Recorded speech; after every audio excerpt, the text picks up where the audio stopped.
Hello, welcome back to Zaubermaus at Home. And I have finished my DIY diamond painting deer. And I reviewed this piece in my first video, and I will put a link in the YouTube description for that review. But in that review, I told you that I was going to do another video about framing this piece, and so this is that video. Today we are going to frame this deer. So before I get to framing, there are a couple things that I do to finalize my diamond painting before it's time to start framing. And one of them is I take one of these light pads. These light pads are very reasonably priced and you can find them on Amazon. And what I do is I slip it underneath and I look for spots that I've missed drills. And I've already done this, so I'm not missing any spots, but I want to show you that not only do I see drills that might be missing, but sometimes the print, the symbol print underneath shows, and you can see it as you hold up your diamond painting. So let me see if I can find a spot where that kind of shows a little bit. Like right, maybe right there. It's kind of hard to tell. You can see the printing behind the drills if you're not careful.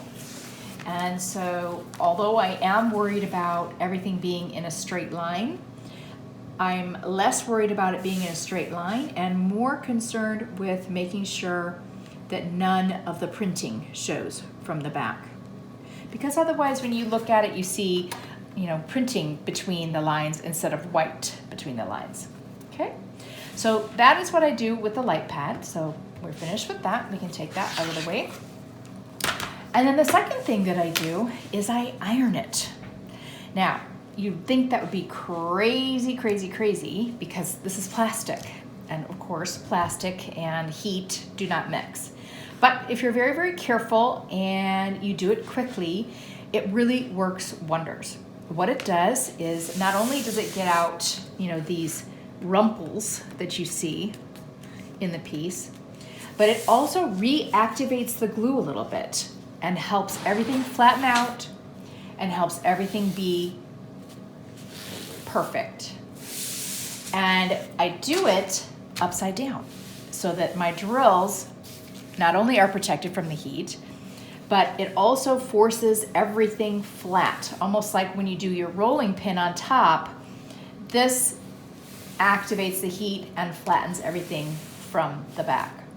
So I will take you with me and show you how I iron my diamond paintings from the back before I start framing.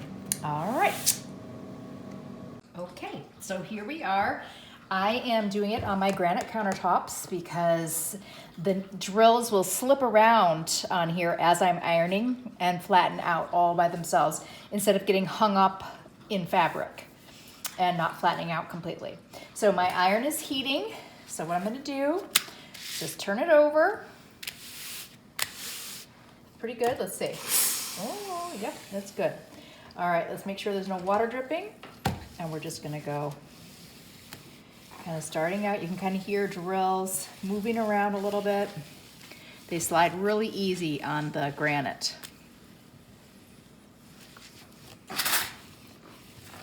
Just a little steam. You don't want to do too much steam.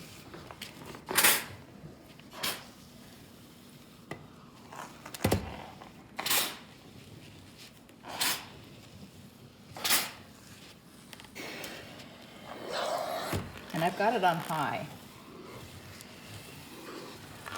And the stone helps to disperse the heat a little bit too. All right, that's all you want to do. Otherwise, you're going to get some warping going on. Okay, so let's turn it over. See what happened. Da-da-da-da. It looks great. It looks flat as can be.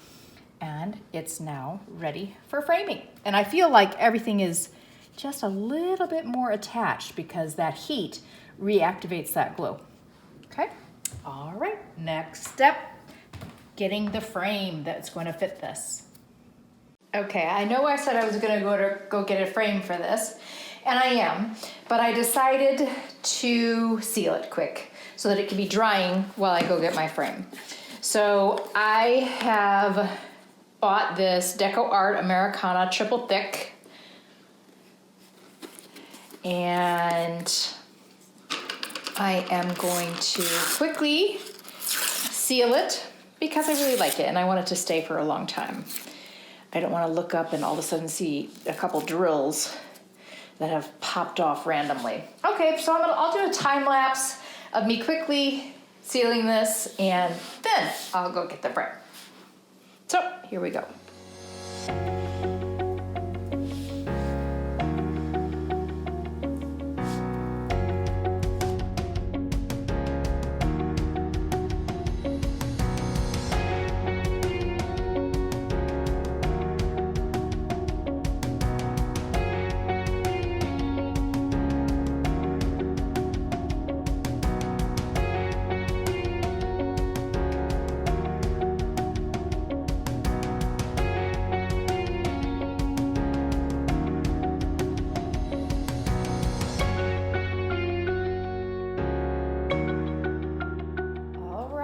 It's now been a full 24 hours since I sealed this up with the Art Deco triple thick sealer, and I'm really happy with it. It is still flexible. I like that it's not crispy and crackly when you bend it. And while it did cut down on some of the sparkle and glisten, because when you put a sealer on that, it's almost like putting nail polish on. It sort of rounds out all the little bevels on there. But I feel good in the fact that nothing's going to come loose and it's all okay. Let me give you a close-up of what it looks like once it's dried and sealed.